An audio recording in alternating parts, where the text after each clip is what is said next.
Hey gamers, welcome back to Violax Games. Finally, some good news for Mali GPU users. In the latest GameHub v6.0.2 update, frame generation has now been added directly into the emulator, which means there's no longer any need for complicated setup or external methods to enable it. In this video, I'll be testing GTA 4 performance on my Dimensity 8350 device with the ARM Mali-G615 GPU, along with gameplay, FPS results, and overall stability. Now let's get into the video.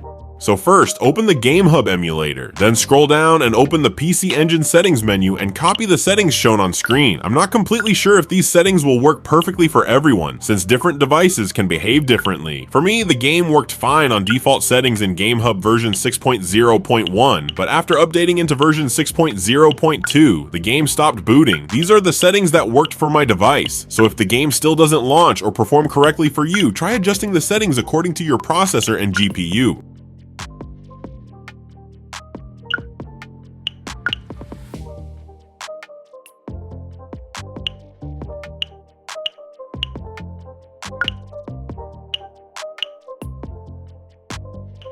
If you don't know how to import games, just open the import section in GameHub and go to your extracted game folder. Then select the games.exe file, like GTA4.exe, and the game will automatically be added to your library.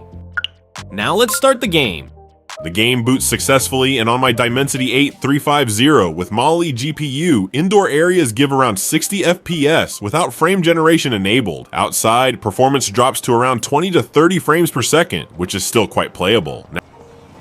Now with frame generation enabled, make sure to use the clear preset to avoid graphical glitches. Even though GameHub shows around 30 FPS, the actual gameplay feels much smoother, closer to around 40 to 60 FPS.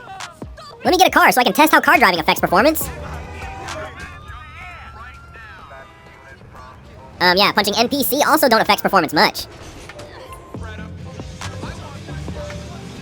While driving around the city, GTA 4 feels surprisingly smooth on Android, especially on a Mali GPU device, which is honestly impressive.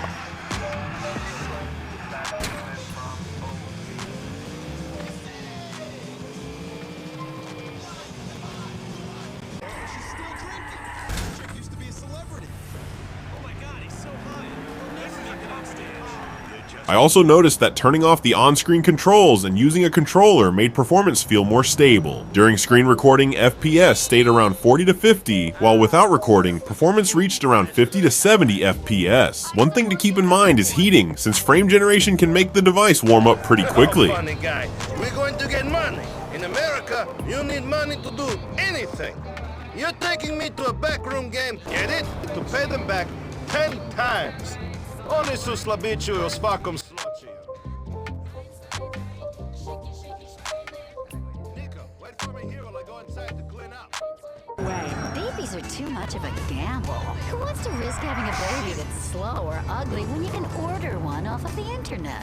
I love babiesovernight.com. Overall, GTA 4 is now much more playable on Android, especially for Mali GPU users. Performance and stability have improved a lot compared to older versions. If you enjoyed the video or found it helpful, make sure to like and subscribe to Violax Games for more Android emulation content. Thanks for watching, and I'll see you in the next one.